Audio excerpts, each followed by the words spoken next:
Praise the Lord. सबको जय मसीह की। कैसे हैं आप लोग? परमेश्वर ने आज का दिन दिया, परमेश्वर को बहुत बहुत धन्यवाद देते हैं क्योंकि उनके जैसा कोई नहीं।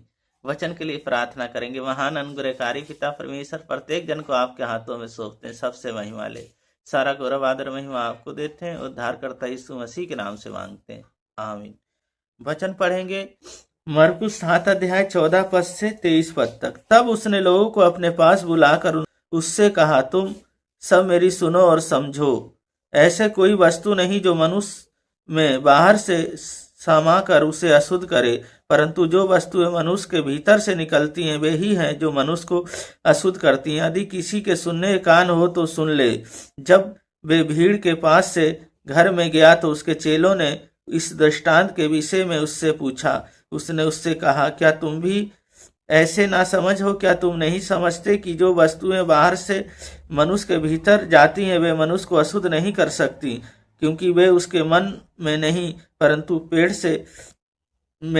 पेट में जाती हैं और संडास से निकल जाती हैं। यह कहकर उसने उसे भोजन वस्तु को शुद्ध ठहराया। फिर उसने कहा, जो मनुष्य में से निकलता है वही मनुष्य को अशुद्ध करता है, क्योंकि बिना भीतर से अर्थात मनुष्य के मन से बुरे बुरे विचार, भेविचार, चोरी, हत्या, स्त्री गमन, लोभ, दुष्टा, छल, लूचपन, दृष्टि, निंदा, अभिमान और मूर्खता निकलती है। यही सब बुरी बातें भीतर से निकलती हैं और मनुष्य को अशुद्ध करती हैं। इस वचन को पढ़े जाने को परमेश्वर आशीष दे। यीशु कहते हैं मनुष्य अशुद्ध ना हो। पहली बात, बुरे विचार ना हो। जो कुछ हम खाएंगे संडास से निकल जाएगा। जो वस्तुएं हमारे मुंह से निकलती हैं यीशु मसीह जी वही अशुद्ध करती हैं। जैसे बुरे विचार झगड़ा को उत्पन्न करती है, विरोध को उत्पन्न करती है, आलोचना को उत्पन्न करती है।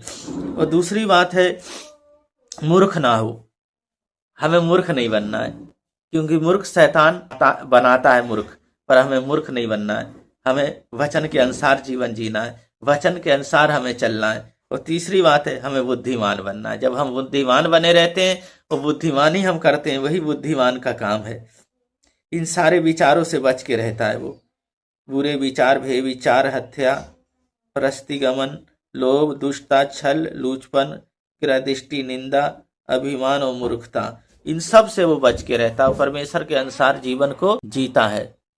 प्रार्थना करेंगे। महान अनुग्रहकारी पिता परमेश्वर दयालु सर्वशक्तिमान, बहन भाइयों को, बच्चों को, प्रत्येक जन को आपके हाथों में सौंपता हूँ। सब आपके हैं, चुने हुए हैं। तो प्रभु जी होने दे कार्य हमेशा। प्रभु जी हर बुराइयों से बचा के रखें, हर मूर्खता से बचा के रखें और बुद्धिमान बनाए और आपकी सामर्थ्य में बढ़ते चले जाएं। पिता, पुत्र और पवित्र आत्मा के नाम पे आशीषित करते हैं।